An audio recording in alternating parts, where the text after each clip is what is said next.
ex-wife, who cheated and abandoned our family years ago, shows up at my door with another man's kid, wanting to be a family again. I slammed the door in her face. Some context here. My ex-wife, Angela, 36, and I, 37, male, had met when we were in our mid-20s. When I was around 24, we were working at the same firm, and that's how we met. After being in a relationship for 2 years, we got married, and within 3 years of our marriage, we had 2 daughters, now 9 and 7 years old. The second pregnancy was unexpected, and she wasn't happy about it, but she didn't terminate it, even though I had told her that it would be okay with me if she did, since I didn't want to put her through anything that she didn't want. After our first daughter, things were still great between us, and we were as in love as we could be, but that changed after the second pregnancy. She became really moody and irritable and constantly picked on me or our eldest. But I just figured that this was because of all the hormones and stuff and tried to make my peace with this new version of Angela. We thought that this would change after a while, but things just got progressively worse, and my daughter and I learned to walk on eggshells around her. I was taking care of everything, even though she was supposed to be a stay-at-home mom. She had quit her job of her own volition after our first kid and did all the work around the house, along with taking care of our eldest, while I worked until she got pregnant for a second time. We had to hire a housekeeper while she was pregnant because she said that she was too tired to do the work around the house, along with looking after our kids. I agreed, even though it was slightly out of our budget since I wasn't earning enough at the time. I agreed to hire a housekeeper because I didn't want to inconvenience Angela, especially while she was pregnant. I assumed that she would return to looking after the house and kids during the day after our second daughter was born. Also, let me just make it clear that I wasn't one of those husbands who didn't do anything around the house after coming back from work. I did whatever I could to help out, even though I used to be exhausted from working. After she gave birth to our younger daughter, I thought that she would take a few months, but then she would bounce back, and we could go back to our normal lives. But several months passed, and she showed no signs of changing. She remained just as cranky and irritable and refused to do any work around the house. She would just sit at home all day and watch television. She didn't even play with the kids or anything and would pay our neighbor to take them out to the park occasionally. I don't mean to sound resentful, but I did feel that way because I was slogging at work day and night, and she wouldn't even do the bare minimum at home. It was also proving quite expensive for me to pay for a housekeeper to do all the cooking, cleaning, and other miscellaneous household chores. I had to take care of all the other expenses as well, and I wanted to save money for our daughter's future too. That was becoming almost impossible because Angela refused to help me out in any way. So after almost 6 months since our younger daughter's birth, I decided that we couldn't go on like this, and I had to talk to Angela. I knew that this was going to be a difficult discussion, so I asked my parents to watch our daughters for one day, and they agreed. That day, I sat Angela down, and I told her that I knew she was tired after 2 pregnancies, but I needed her to help me out here and work with me. I explained to her that having a housekeeper was becoming too expensive for us, and I needed her to honor her word and go back to doing at least some of the household chores so we could renegotiate and lower the housekeeper's salary and save some money. She was opposed to the idea and said no to it instantly because she said that she was too busy watching the kids to do any of the work around the house, and that I should start earning more instead of making up excuses and blaming her for my financial condition. I tried to tell her that I was doing my best already, but she had to do her best as well if we wanted to make this marriage work. I also brought up how she wasn't really looking after the kids because, as far as I knew, she would just let them watch television with her, and they would sit with her for hours while she watched tacky reality TV. This is what the housekeeper had once mentioned to me conversationally. I soon realized that bringing that up was a huge mistake because she flared up and accused me of spying on her through the housekeeper. She went on a tirade against me after that and said that she was not going to stand this anymore, that she was done being pushed around by me and being forced to do all the work while I did nothing except sit at a desk for a few hours every day.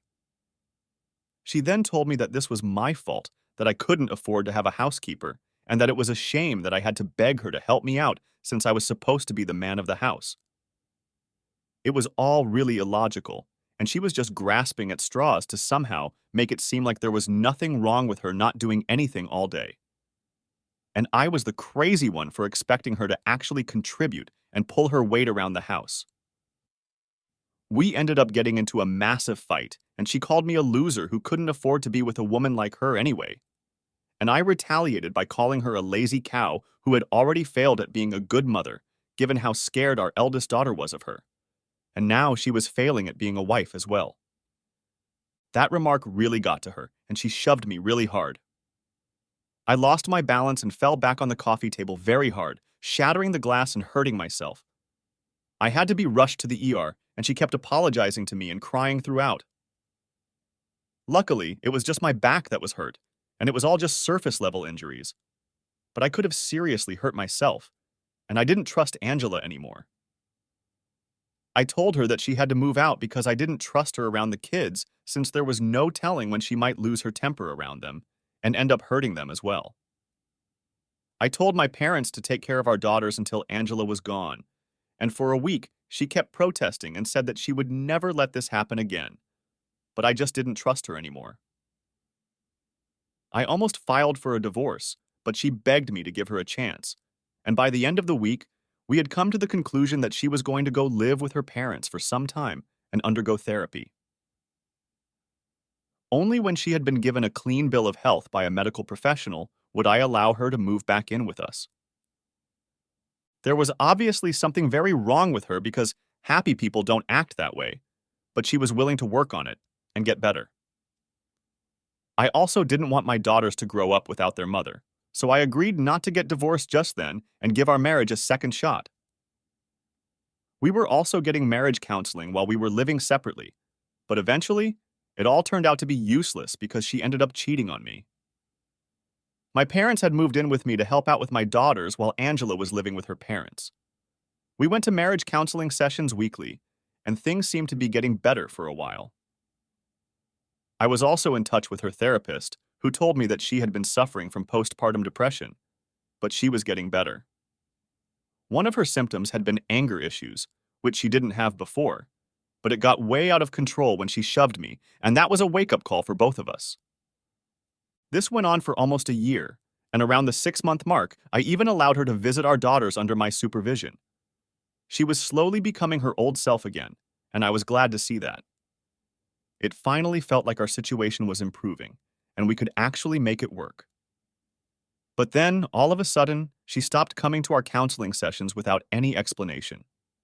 She also stopped responding to me, but I knew that she was making progress since her therapist kept me updated. It didn't make sense to me, and for weeks I kept trying to talk to her, but she would just blow me off and say that she wanted some time to herself. Finally, after almost 3 months of her avoiding me, I decided to pay her a visit at her parents' place.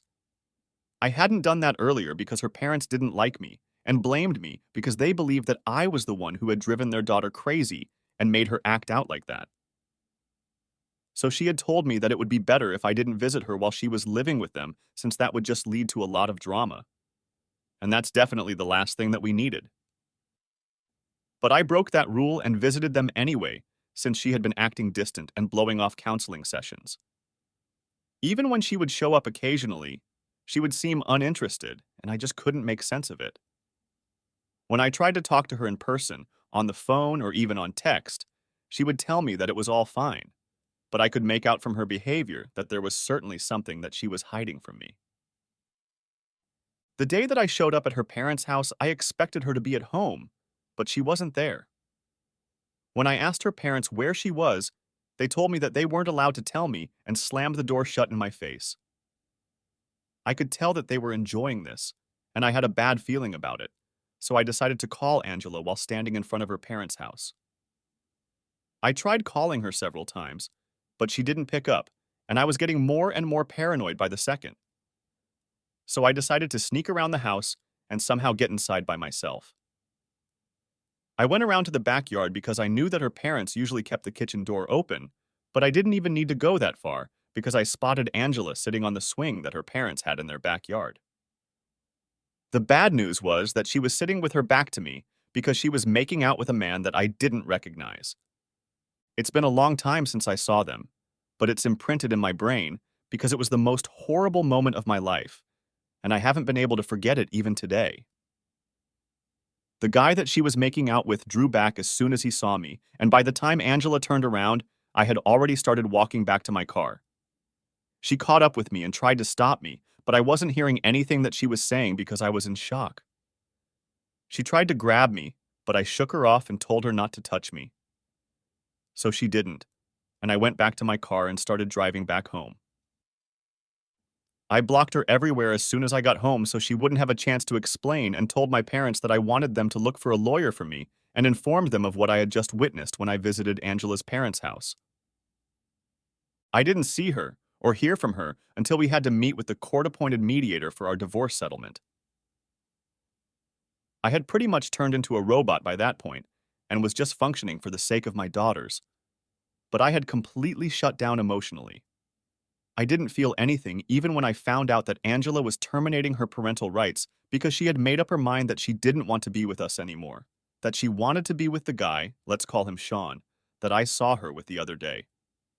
He was her childhood friend, and while they had grown apart after high school ended, they had reconnected when she moved back in with her parents, and she had apparently fallen in love with him. Her parents also supported this, which is probably why they had been fine with her making out with him in their backyard despite being a married woman with 2 kids. Apparently, they had always wanted her to end up with Sean, and they were happy that Angela was finally choosing herself and her own happiness, as if she had ever been capable of doing anything other than that. The divorce was a long process because even though she had been cheating on me, she still wanted to qualify for alimony. It took us a while, but my lawyer and I fought hard and made sure that she didn't get anything in the divorce because it was all rightfully mine, since I had been the one paying for everything for so long while she did nothing but watch television at home. It has been 5 years since the divorce finally came through, and we succeeded in our goal to make sure that she walked away with nothing. The months in which I was dealing with the divorce were some of the hardest times for me, but I knew that I couldn't break because I had to look after my daughters since they had nobody except for me. My parents were obviously really helpful and supportive, and I can't ever thank them enough for being there for me throughout while I juggled work and taking care of my kids. It has been 5 years since, and even though back then the divorce seemed like the worst thing that could possibly happen to me, I'm thankful for it now because I don't think I would have been in the place that I am today had it not been for my decision to leave Angela. Life has really treated me well since then, and I'm in a much, much better place now in every respect. We have since moved into a bigger house because I get paid better now, and I don't have to spend money on anyone apart from myself and my daughters. My parents live close by and drop in from time to time as well. I have friends who love me, and my daughters are as happy as can be. That's all that a man needs, and I'm so thankful to the universe that it's all going well for me now. Or it was until Angela showed up again a few days ago.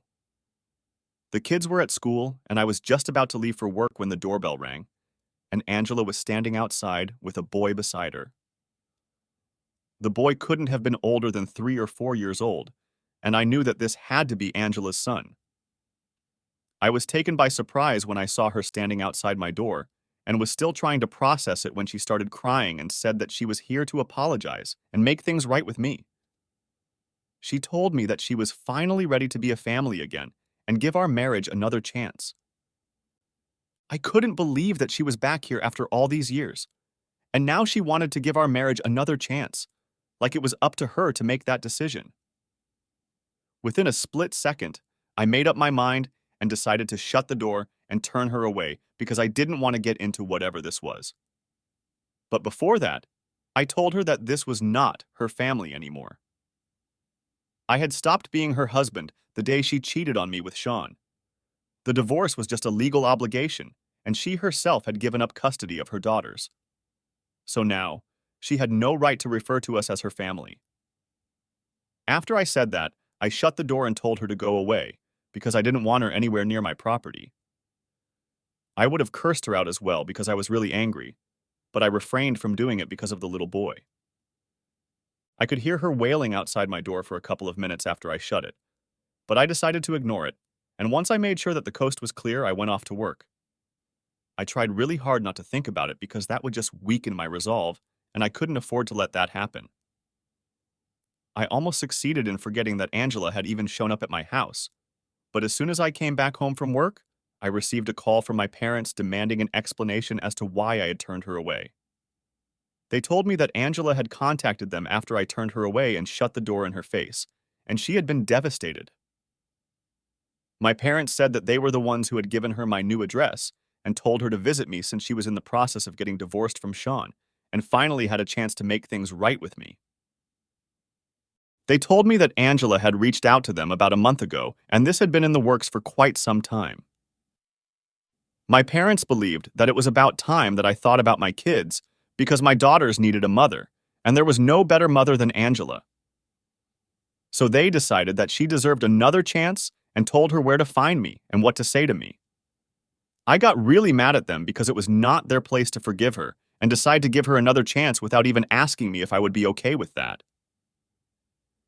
It could have been really bad if the kids had been at home, and it was really reckless of them to pull something like this. So I told them off, but they refused to acknowledge that they had made a mistake because they had helped me during my divorce by taking care of the kids. Even now, occasionally, they do look after the kids, and they believe that whether or not I wanted to patch up with Angela was up to me. They said they had an equal right to decide what was best for the kids, and I couldn't take that away from them.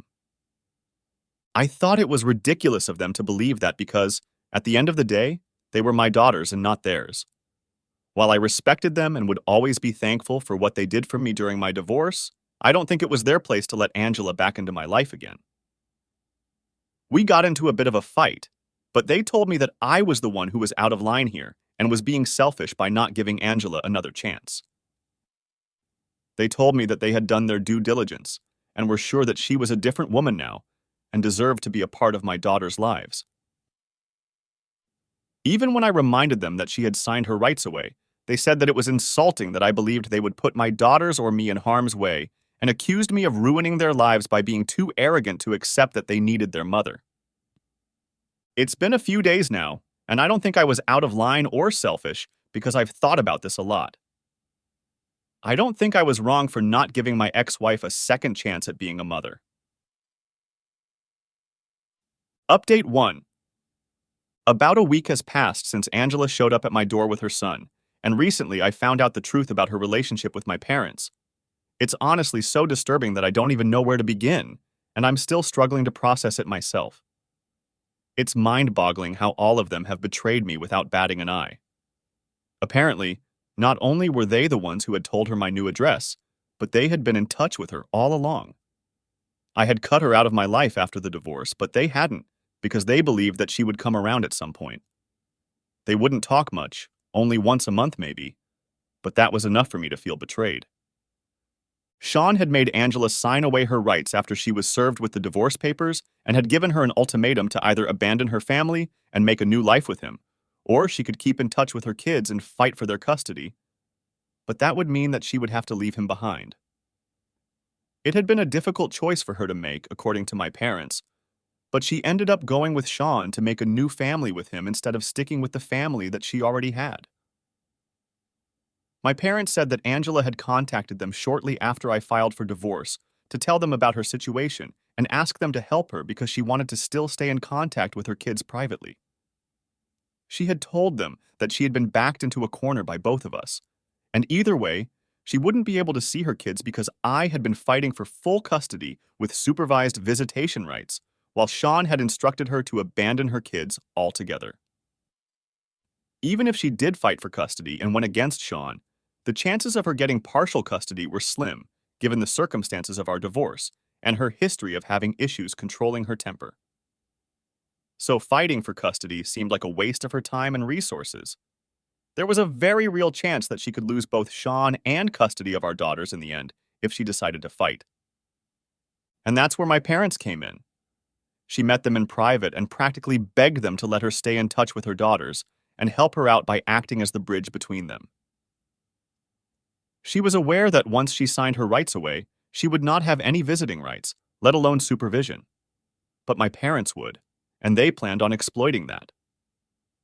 They successfully did so and fooled me for ages by going behind my back to allow Angela to meet our daughters, and they did so because Angela's situation struck a chord with them, and they realized that they couldn't, in good conscience, keep a mother apart from her kids. Stabbing their own son in the back for years, however, didn't hurt their conscience one bit. They told me that whenever I would drop our kids off at their house, they would invite Angela over and let her spend time with them. My kids never told me that they were meeting their mom because my parents would bribe them with toys and candy so they would keep their mouth shut about this. Anytime I would ask them about what they had done at their grandparents' house, my daughters would tell me that they played games with my parents and their friend. I always assumed that they must be talking about my parents' actual friends, whom I already knew. But apparently, that's what my parents had told my daughters to refer to their mother in case I asked them about their day. I couldn't believe that my daughters had been lying to me as well, but I forgave them because they're just kids, and also because Angela and my parents had really manipulated and intimidated them into keeping quiet. After I learned the truth from my parents, when I asked my daughters if they had been meeting their mother behind my back, they started crying and told me that they couldn't tell me because they would be punished by God if they did. So Angela and my parents must have really drilled it into their heads that there would be dire consequences if they told me the truth, and that's why they had been so secretive and vague all along. I also felt like a terrible father for never asking my daughters which friends of my parents they were spending time with because it just as easily could have been someone else, someone more dangerous than Angela, and I never would have found out. But I'm going to put an end to it now since I'm getting a restraining order against all of them. I already have written proof of this since my parents sent an email to me to tell me the truth a couple of days after my fight with them. They had believed that the email was going to make me realize how desperate Angela was to remain a mother to her daughters without losing the alleged love of her life, and that would somehow make me forgive everyone involved. But all that it did was make me realize that everyone here was a nasty little liar, and I couldn't trust anybody anymore. It's also ironic how Angela signed away her parental rights and had to resort to meeting our kids in secret, like it was a crime, all because Sean didn't want her to have any contact with her previous family. And he was supposed to be her one true love. But now even they were getting divorced, and all that turned out to be for nothing. They even had a son together, but according to my parents, Sean wanted nothing to do with her or his kid now because he had received a job offer and was moving away in a couple of months. Angela had started working again recently, and their son had started kindergarten here, so she didn't want to move with him, which is why they had been fighting for a long time. It had finally all come to a head 3 months ago when Sean told her that he was done and he was taking that job and moving out. He didn't have any interest in being a family man anymore because it clearly meant that he would have to sacrifice his own future and happiness just to make her happy, and he wasn't ready to do that. This was all meant to make me feel sorry for Angela, but the only purpose that it served was making me feel like justice had finally been served. I have already spoken to my lawyer, and the petition for the restraining orders has been filed. My daughters and I have also had a proper discussion about all of this, and I have told them that moving forward, they will never be seeing their grandparents or their mother again, and they seem to be okay with it for now. But we are still going to go to therapy and try to work things out because I'm sure that this is going to be difficult for them, and probably has been quite difficult for them for the past 5 years. But this all ends now. Update 2. Hey guys, thank you so much for all the concern and support here. I'm really grateful that so many people have been sending lovely messages and blessings to my daughters.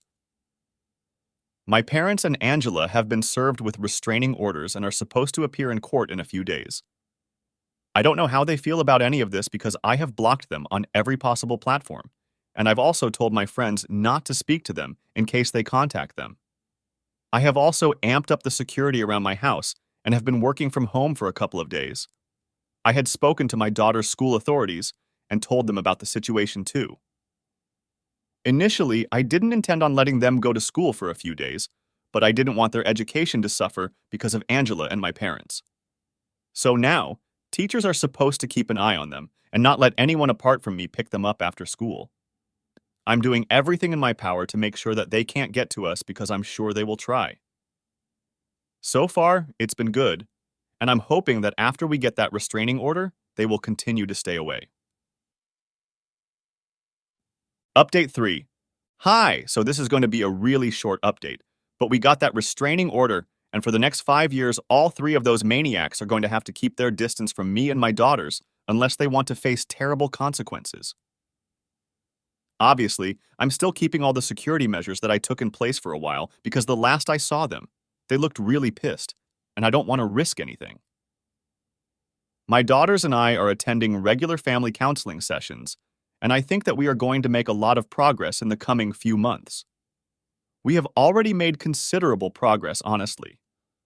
All I want now is for my daughters to be happy, and that's it. So please keep sending us your best wishes. We need it. And that brings us to the end of another incredible story.